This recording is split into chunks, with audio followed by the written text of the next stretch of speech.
জয় যিশু। প্রথম পাঠ সাধু জাকবের ধর্মপত্র, 4 অধ্যায় 1 থেকে 10 পদ। শয়তানের সঙ্গে কোনো আপোষ না করে একাগ্র মন নিয়েই ভগবানের অনুগত থাকা উচিত।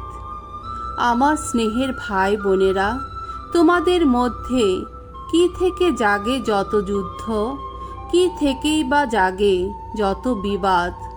তোমাদের অন্তরে ভোগ সুখের যে সমস্ত বাসনা নিত্যই সংগ্রাম করে, তা থেকেই কি নয়? তোমরা লোভ করছো, কিন্তু হাতে কিছুই পাচ্ছ না, আর সেজন্যেই তোমরা হত্যা করতে চাচ্ছ। তোমরা ঈর্ষা করছো, কিন্তু মনের ইচ্ছা মেটাতে পারছো না, আর সেজন্যেই বিবাদ বাঁধাচ্ছ, যুদ্ধ করছো।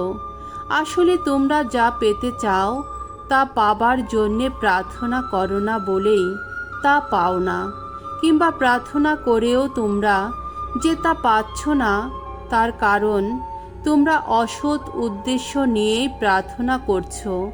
অর্থাৎ তোমরা যা পেতে চাইছো তা নিজেদের ভোগ সুখের পেছনেই ব্যয় করতে চাইছো। ওহে ভ্রষ্ট মানুষের দল, তোমরা কি জানো না যে সংসারের সঙ্গে বন্ধুত্ব মানেই ঈশ্বরের সঙ্গে শত্রুতা? আর তাই যে কেউ সংসারের বন্ধু হতে চায়, সে নিজেকে ঈশ্বরের শত্রুই করে তোলে।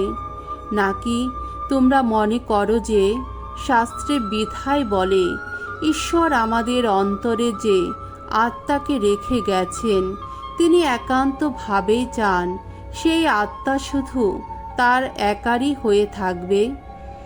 আমাদের প্রতি তার অনুগ্রহ কিন্তু আরও উদার। আর তাই শাস্ত্রে এই কথা রয়েছে, ঈশ্বর উদ্ধত মানুষের বিরুদ্ধে দাঁড়ান, কিন্তু বিনম্রকে তার অনুগ্রহে ধন্য করেন।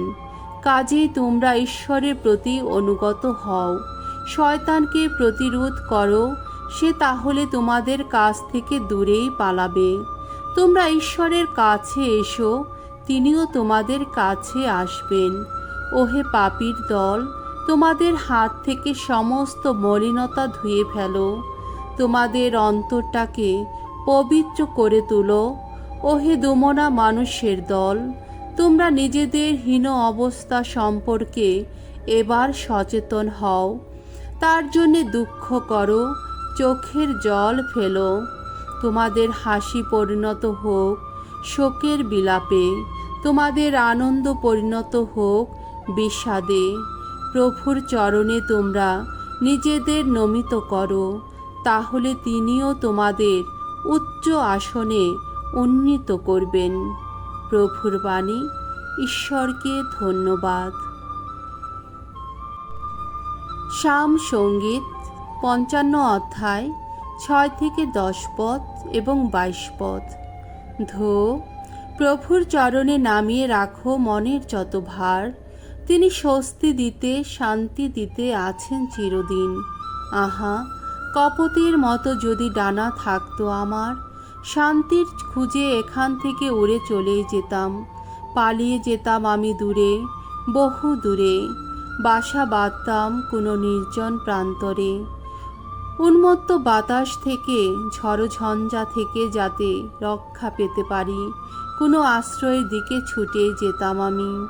ওদের বিভ্রান্ত করো প্রভু, ওদের সবার মধ্যে ঘটাও ভাষার বিভেদ। কেননা শহরে চারদিকে দেখছি শুধু হিংস্রতা, শুধু বিবাদ। নগর প্রাকারে সারাদিন সারা রাত ওসবের যেন টহল চলেছে। ভগবত চরণেই এখন মনের ভার নামিয়ে রাখো তুমি। দেখো, তোমার অন্তরে তিনি শক্তি দেবেন। টলে যাবে ধার্মিক মানুষ, তিনি তো এমনটি হতে দেবেন না কখনো। বাণী বন্দনা। জয় জয় প্রভুর জয়। আমার গর্ব হোক প্রভু যিশুর ক্রুশ। এই ক্রুশকে ভালোবেসে সংসার ও আমার মধ্যে ছিঁড়ে গেছে মায়ার বন্ধন। জয় জয় প্রভুর জয়। মঙ্গল সমাচার। মার্ক রচিত মঙ্গল সমাচার 9 অধ্যায় 30 থেকে 37 পদ। নিজের যন্ত্রণাভোগ সম্পর্কে যিশুর দ্বিতীয় ভবিষ্যৎবাণী। শিষ্যদের প্রতি বিনম্রতার আদর্শ পালনের নির্দেশ। যিশু তার শিষ্যেরা এবার গালিলিয়ার মধ্য দিয়ে এগিয়ে চললেন। যিশুর ইচ্ছা ছিল না যে এই খবরটা কারো কানে যায়, কারণ তখন তিনি তার শিষ্যদের এই কথা বোঝাচ্ছিলেন যে মানব পুত্রকে মানুষের হাতে তুলে দেওয়া হবে আর তারা তাকে হত্যা করবে, তবে নিহত হবার 3 দিন পরে সে পুনরুত্থান করবে। শিষ্যেরা কিন্তু যিশুর এই উক্তির কোনো অর্থ বুঝতে পারছিলেন না, অথচ এই বিষয়ে কোনো প্রশ্ন করতেও তাদের সাহস হচ্ছিল না। এবার তারা কাফারনাউমে এসে পৌঁছলেন। বাড়িতে আসার পর যিশু শিষ্যদের এই প্রশ্ন করলেন, পথে কি নিয়ে তোমাদের মধ্যে এত তর্ক হচ্ছিল? তারা চুপ করে রইলেন, কারণ পথে তারা নিজেদের মধ্যে এই নিয়ে তর্ক করেছিলেন যে তাদের মধ্যে কে সবচেয়ে বড়। যিশু তখন সেখানে বসে 12 জনকে কাছে ডেকে বললেন, কেউ যদি প্রথম হতে চায় তাহলে সে যেন সকলের শেষেই থাকে, সে যেন সকলেরই সেবক হয়।